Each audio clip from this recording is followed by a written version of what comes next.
What's going on in America today? Why are we over our heads in debt? Why can't the politicians bring debt under control? Why are so many people, often both parents now, working at low-paying, dead-end jobs and still making do with less? What's the future of the American economy and way of life? Why does the government tell us inflation is low when the buying power of our paychecks is declining at an alarming rate? Only a generation ago, bread was a quarter, and you could get a new car for $19.95. The problem is that since 1864, we've had a debt-based banking system. All our money is based on government debt. We cannot extinguish government debt without extinguishing our money supply. That's why talk of paying off the national debt without reforming our banking system is an impossibility. That's why the solution does not lie in discussing the size of the national debt, rather it lies in reforming our banking system. This is the Federal Reserve headquarters in Washington. It sits on this very impressive address, right on Constitution Avenue, right across from the Lincoln Memorial. But is it federal? Is it really part of the United States government? Well, what we're about to show you is that there's nothing federal about the Federal Reserve, and there are no reserves.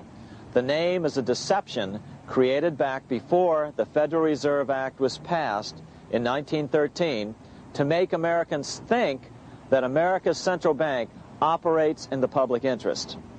The truth is that the Federal Reserve is a private bank owned by private stockholders and run purely for their private profit. That's exactly correct. The Fed is a privately owned for-profit corporation which, again, has no reserves, at least no reserves available to back up the Federal Reserve notes, which is our common currency. Oh, absolutely. The Federal Reserve is neither federal and has doubtful reserves. It's a private bank that is owned by member banks. And it was chartered under the guise of deceit by an act of Congress in 1913.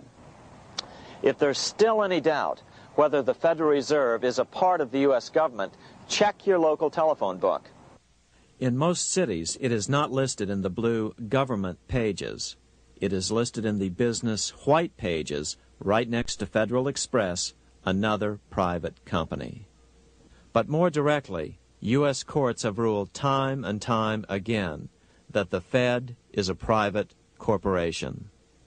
Why can't Congress do something about the Fed? Most members of Congress just don't understand the system, and the few who do are afraid to speak up. For example, initially a veteran congressman from Chicago asked us if he could be interviewed for this video. However, both times our camera crew arrived at his office to do the interview, this was all we were able to film.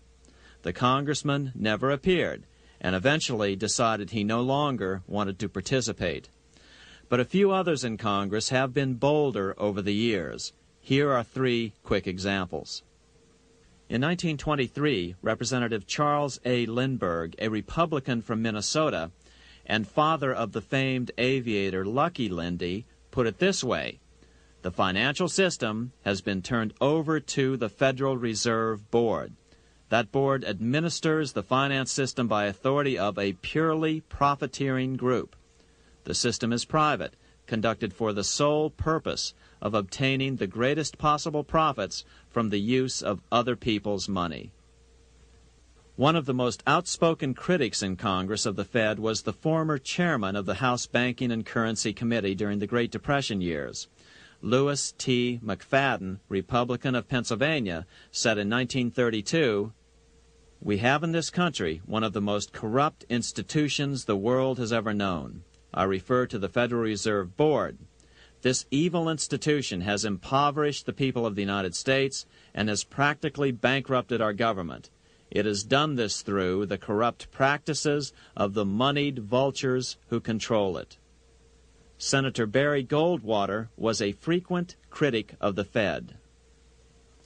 Most Americans have no real understanding of the operation of the international moneylenders. The accounts of the Federal Reserve System have never been audited. It operates outside the control of Congress and manipulates the credit of the United States. The Federal Reserve really even though it is not part of the federal government, it is more powerful than the federal government. It's more powerful than the president, the Congress, and the courts. Now, a lot of people challenge me on that, but let me prove my case. The Federal Reserve determines what the average person's car payment is going to be, what their house payment is going to be, and whether they have a job or not. And I submit to you that that's total control. And the Federal Reserve is the largest single creditor of the United States government. What does Proverbs tell us? The borrower is servant to the lender. What one has to understand is that from the day the Constitution was adopted right up to today, the folks who profit from privately owned central banks, as Madison called them, the money changers, have fought a running battle for control over who gets to print America's money. Why is who prints the money so important? Think of money as just another commodity. If you have a monopoly on a commodity that everyone needs, everyone wants, and nobody has enough of, there are lots of ways to make a profit, and also exert tremendous political influence. That's what this battle is all about. Throughout the history of the United States, the money power has gone back and forth between Congress and some sort of privately owned central bank. The Founding Fathers knew the evils of a privately owned central bank. First of all, they had seen how the privately owned British central bank, the Bank of England, had run up the British national debt to such an extent that Parliament had been forced to place unfair taxes on the American colonies. In fact, as we'll see later, Ben Franklin claimed that this was the real cause of the American Revolution. Most of the Founding Fathers realized the potential dangers of banking and feared bankers' accumulation of wealth and power. Jefferson put it this way: I sincerely believe that banking institutions are more dangerous to our liberties than standing armies. The issuing power should be taken from the banks and restored to the people to whom it properly belongs. That succinct statement of Jefferson is, in fact, the solution to all our economic problems today. It bears repeating. The issuing power should be taken from the banks and restored to the people to whom it properly belongs. James Madison, the main author of the Constitution, agreed. Interestingly, he called those behind the central bank scheme money changers.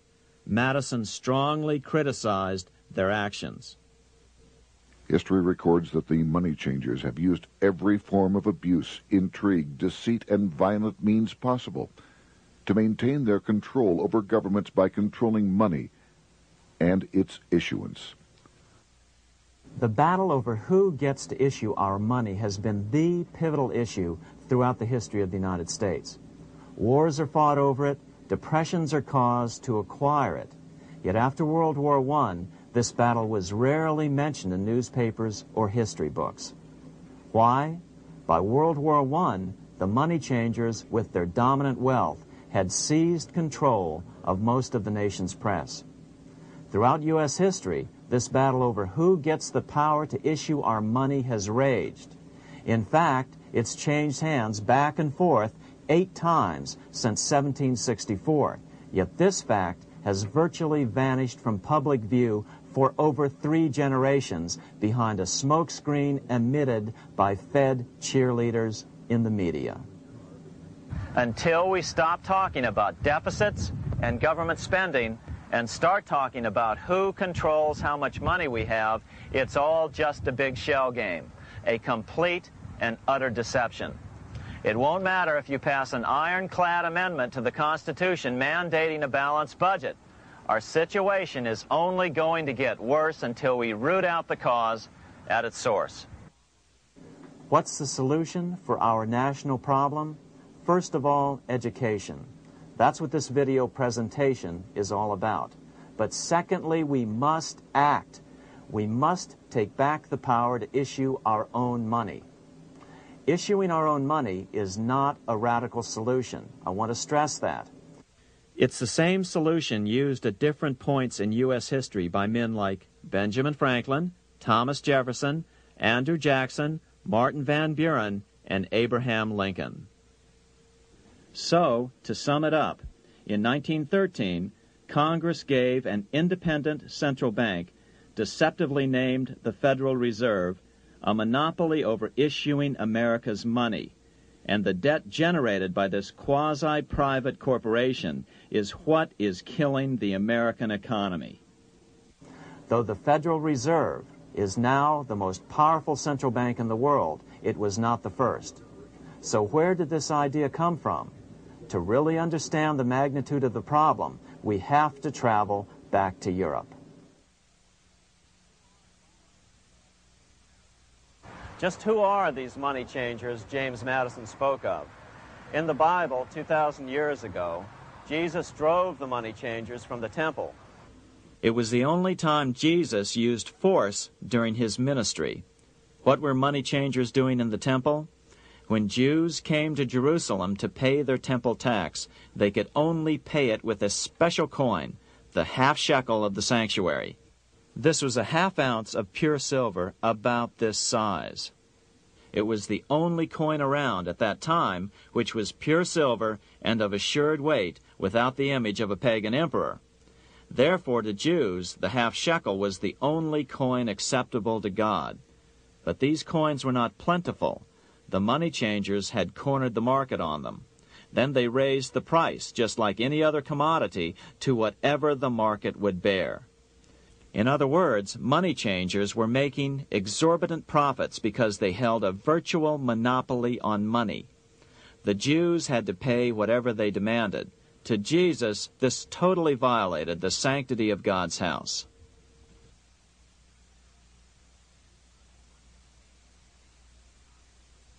But the money-changing scam did not originate in Jesus' day. 200 years before Christ, Rome was having trouble with money changers. 2 early Roman emperors had tried to diminish the power of the money changers by reforming usury laws and limiting land ownership to 500 acres. They were both assassinated. In 48 B.C., Julius Caesar took back the power to coin money from the money changers and minted coins for the benefit of all. With this new, plentiful supply of money, he built great public works projects. By making money plentiful, Caesar won the love of the common man. But the money changers hated him. Some believe this was an important factor in Caesar's assassination.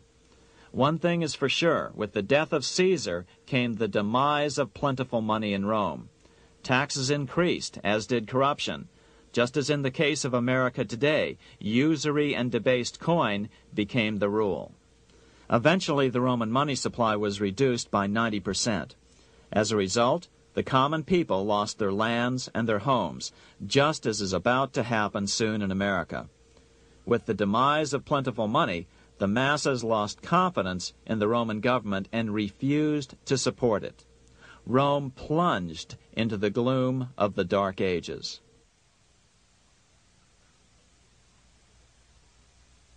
A 1,000 years after the death of Christ, money changers, those who loan out and manipulate the quantity of money, were active in medieval England. In fact, they were so active that acting together they could manipulate the entire English economy. These were not bankers per se. The money changers generally were the goldsmiths. They were the first bankers because they started keeping other people's gold for safekeeping in their vaults.